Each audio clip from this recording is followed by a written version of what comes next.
Andrea, operator ng machine 3D Sodium 2. Nagamit ito ng isang araw, may total 6 meters. Ito po yung printer head. Ang ulang palit po nito, July 2024. Ito naman po yung copy, may 60% good condition pa po. Head clean.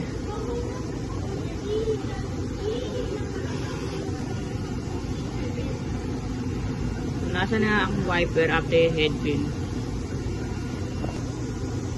Nasal check.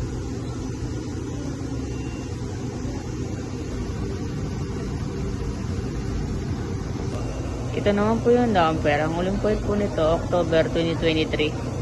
Ang waste tank po, nalinis ng isang araw. Ito naman po yung ABR at ground wire. Ito po yung stocks namin. Kulang po ako sa white, sa magenta at sa cyan. Ito po yung output